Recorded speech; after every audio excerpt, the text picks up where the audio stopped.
Alright everyone, the incompetence of the defund the police crowd is quite sheer. You've now got soldiers guarding the New York City subway system. This was never necessary. New York City, some time ago, under Giuliani et al., had been cleaned up largely.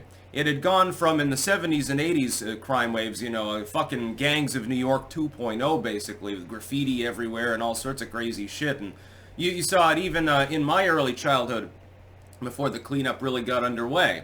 New York City was blighted by crime. Not every area of New York City, but a lot of them. That got cleaned up mostly. New York City dropped way down the list of violence in cities, and was relatively clean and pristine there for, decade and a half, basically. And now we've gotten back to the point at which it looks like Chicago again. And that is a failure of the city leadership and of the leadership of the state of New York, as well as the soft-on-crime policies that we see peddled by the far left across the country. New York City is not alone. They just have enough of a problem and enough resources to address it that they need soldiers in the subway system. But that shouldn't be happening. It should not be necessary. New York City should be tackling crime in other ways. I think they're bringing back the broken windows policy light, actually, at the moment. So, that'll have an impact. It's rather authoritarian, but, once you've created a spiraling crisis of crime, which can become intergenerational, at some point you do have to act. Hochul should leave. Eric Adams should leave. Biden should step down. All of these people are responsible for it, but it's not because of the liberals promoting those policies directly. This is what people don't understand. When we look at the political landscape of what we call left, you got two basic groups. Well, technically three, but the third one doesn't matter. On this issue, it overlaps with the neolibs. You've got the neolibs who tend to control the DNC, and then you've got the far leftoids. The problem for the neoliberals is not that they're soft on crime. It's that they pretend to be for electoral purposes, and they've expanded the umbrella of the Democratic Party specifically to admit what would otherwise be people who are members of the Communist Party. Those people have a vested interest in wrecking America so they can have their social revolution bullshit. It's quite literally the methodology that they've repeatedly written about now for over 100 years.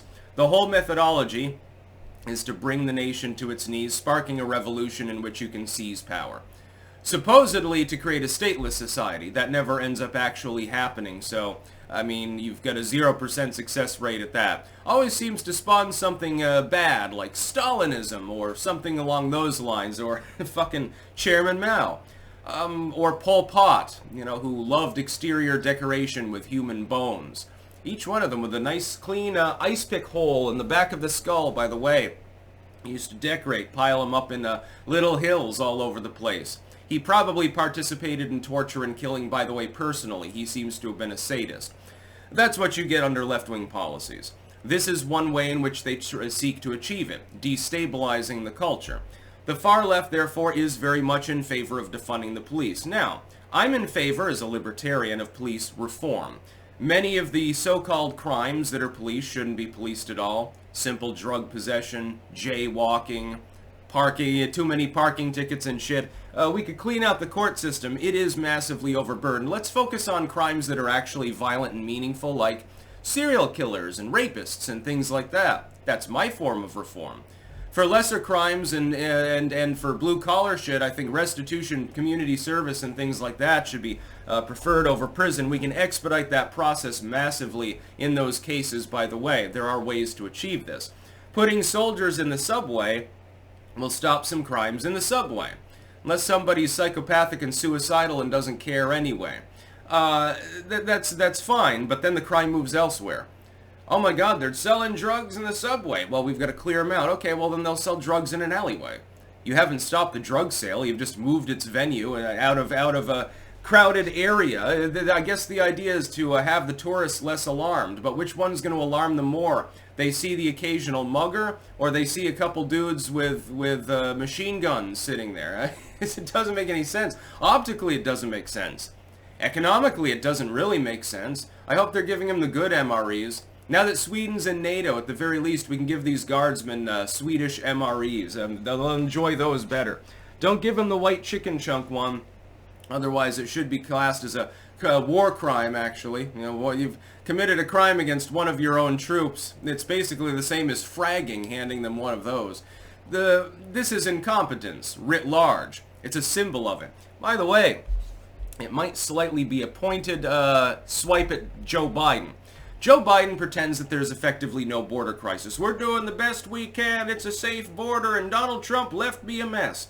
Eric Adams and Hochul and the city of Chicago, etc., have been criticizing Joe Biden's handling of the situation. Well, isn't this a nice front page headline-grabbing image of the result, in part, of the border crisis?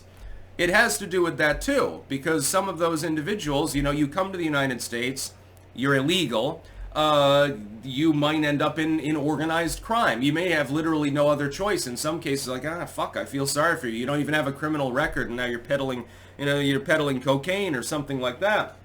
That's partially the reason why this is happening. New York City has been overrun by over 100,000 illegals. Well, that might cause a few growing pains now, won't it? I wonder why there's more crime in the subways, vandalism and public shitting and things like that. So they've got to have soldiers there. I'm wondering if this isn't partially a sidewinder aimed at Joe Biden more than anything else. Also, the soft on crime policies that were least peddled in the 2020 election, which the Democrats quickly reversed course on when they realized how unpopular they were, yes, they did indeed say hashtag defund the police. Now, they can gaslight the population all they want, so we never said that. Defund the police was always about reforming the police. No, it wasn't. Otherwise, you would have said hashtag reform the police now, wouldn't you? You openly declared that you wished to defund departments that you felt were problematic. They're arresting too many people. There's too much of a differential based on the color of people's skin and stuff like that. It was pioneered by leftoids, and they campaigned on it. Some of them still use the moniker. It was then taken up by the liberals. They thought it was a good idea. Much like embracing the far-left line on education wasn't a great idea, or on abortion. That's what got the goddamn ball rolling with the end of Roe v. Wade. Thanks, liberals, by the way. You literally caused that. Nobody wanted to rock the boat. You caused the fucking problem. You forced the issue with the Virginia decision that you pioneered to have third trimester abortions be perfectly legal. Over and over again. The liberals sign on with the far left. Things go to shit. And then they have to scrape together some sort of solution, which inevitably is expensive and authoritarian. One hand washes the other. The neoliberals don't want to defund the police. They've managed to use the far left to put soldiers in your subway. Now think of that. Isn't that very, very interesting? Especially when the current sitting president was literally the architect of the 1994 Tough on Crime bill. And the vice president was a hard-ass prosecutor at the time. What a coincidence! Almost like they're justifying their own authoritarian policies and their own wasteful spending and their own military state by using a bunch of fucking commies. I don't know that the commies are in on the joke. I think that they're gonna turn around one day and say, what the fuck did we do? That's about all. Peace out.